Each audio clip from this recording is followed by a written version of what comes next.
प्रेम से बोलो नारायण साकार हरि की संपूर्ण ब्रांड में सदा सदा के लिए जय जयकार हो। जय जयकार मैया जी के चरणों में जय जयकार। जरा ए तो बता नारायण प्यारे तेरा जलवा कहाँ पर नहीं है, ये तो बताना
अपनी आप बीती खुद बीती सुनाने का जो मौका मिलता है, भजन सुनाने का जो मौका मिलता है, तो साथ संगत जी जब घर के पिताजी से हम और आप कह करके संबोधित करते हैं, तो मेरा तो आपके चरणों में, देवी महापुरुषों के चरणों में चरण छू करके बार बार निवेदन है, दंडवत प्रणाम है कि ये हमारे आपके सभी के आराध्य हैं और इनके प्रति ते शब्दों का प्रयोग नहीं करना चाहिए, क्योंकि नारायण साकार हरि के हमने आपने दर्शन किए हैं, जिन और भूतों का खबीसों का नाम लिया जाता था वो एक दूसरे के शरीर में आ जाते थे और पंडाल में जब उत्पात मचाते थे, तो सत्संग जी जब नारायण साकार हरि जी उनसे कितने प्रेम से, कितने प्यार से, कितनी नम्रता से बात करते थे कि ये किसी की बहन हो सकती है, किसी की बेटी हो सकती है, किसी की बहू हो सकती है, इसके तन पे जो सवार है, इसके तन पे जो सवार है, इसके तन का इसको होश नहीं। आप सोच रहे हैं कि ये खुद ही ये कार्य कर रही है, उल्टे सीधे नहीं, क्योंकि सब कर्मों का जकीरा है। कर्म का भोग सभी को भोगना ही पड़ता है, चाहे राजा हो, चाहे रंग हो, चाहे बली हो, चाहे औलिया हो, चाहे संतरी हो, चाहे मंत्री हो, चाहे अधिकारी हो, चाहे कर्मचारी हो, कर्म ने किसी को नहीं छोड़ा। क्योंकि हम और आप, अगर कोई हमसे कुछ कहे कि आप ये कार्य कर लो, तो कार्य करने के लिए तैयार नहीं, मगर साथ संगत जी हम वो कार्य करने के लिए तैयार नहीं जब ब्रह्मांड के कुल मालिक, सृष्टि के रचयिता, जगत के पालन करता और संपूर्ण ब्रह्म अपने आप को एक सफाई वाला बता रहे हैं, अपने आप को एक चौकीदार हरकारा बता रहे हैं, चौकी पे बैठा चौकीदार बता रहे हैं। हमको समझ लेना चाहिए कि हमारे बेकारों की सफाई आज तक कोई तनधारी नहीं कर सकता था। विकारों की सफाई की है तो नारायण साकार हरि परमात्मा की ब्रह्म वाणी ने की है। अगर ब्रह्म वाणी ना सुनी होती तो आत्मिक अनुराग ना होता, आत्मिक बोध ना होता। उन विषय विकार वासनाओं की इंद्रियों के चक्कर में फंसे पड़े थे, वासनाओं में बंधे पड़े थे, मगर नारायण साकार हरि परमात्मा ने जब अपना दर्शन दीदार कराया, निज स्वरूप का दर्शन कराया, जैसे साथ संगत जी घनघोर जब बरसात होती है, जब बरसात हो रही है घनघोर और सभी उस बरसात में भीग रहे हैं, अगर कहीं कोई सोच बैठे कि इस बरसात से मेरा तन बदन भीग जाएगा, तो साथ संगत जी अपनी कोटी महल अटारे की दरवाजे खिड़की बंद कर लेता है, उस पर एक अमृत की बूंद नहीं आ सकती। साथ संगत जी, जब समय के हाकिम जब सत्य की अमृत बरसात करते हैं, जिस प्रकार बादल के अंदर चमक गूंजती है, बिजली तड़पती है, जो बाहर मैदान में खड़ा है वो उस चमक को देख भी सकता है, जो अपने कमरे में बैठा है वो कभी चमक को देख ही नहीं सकता है। उसी प्रकार नारायण साकार हरि परमात्मा का जो तन है, उस तन के अंदर से जो चमक पैदा होती है, उनके मुखार बिंद से जो ब्रह्मवाणी आती है, वो हमारे विकारों को जला करके नष्ट कर देती है और सदगति सत्य के रास्ते पर टिकाने का कार्य करती है। तो साथ संगत जी, इन नारायण साकार हरि को आप आदमी मत समझ लेना, क्योंकि ये आदमी है ही नहीं, ये संपूर्ण ब्रह्मांड के कुल मालिक है, ये संपूर्ण सृष्टि के रचनाहार है। एक दिन मैं भी यही सोच रहा था साथ संगत जी कि परमात्मा के दर्शन नहीं हुए थे, काफी समय हो गया था। हरि जी से अरदास लगाई, शाम को आरती की कि प्रभु जी कम से कम 10-15 दिन हो चुके आपके दर्शन नहीं कर पाए। साथ संगत जी, रात्रि के जब 2 बजे और रात्रि के 2 बजे जब आरती की और आरती करने के बाद थोड़ी जब नींद लग जाती है, उसके बाद नारायण साकार हरि परमात्मा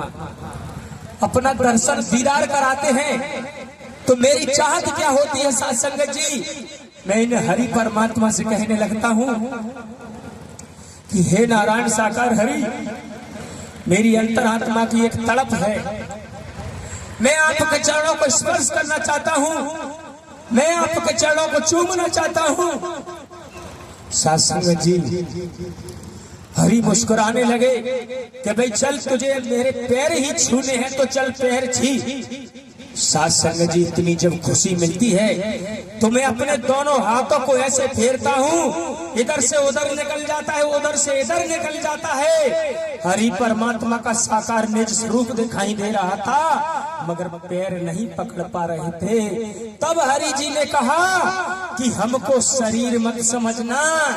हम शरीर तो हो ही नहीं, तन में होते हुए भी बेतन है, बेतन होते हुए भी तन में मौजूद है। आज परम सत्ता नारायण साकार हरि संपूर्ण पावर में आए हुए हैं। आज इनका वचन मान लो तो 83 लाख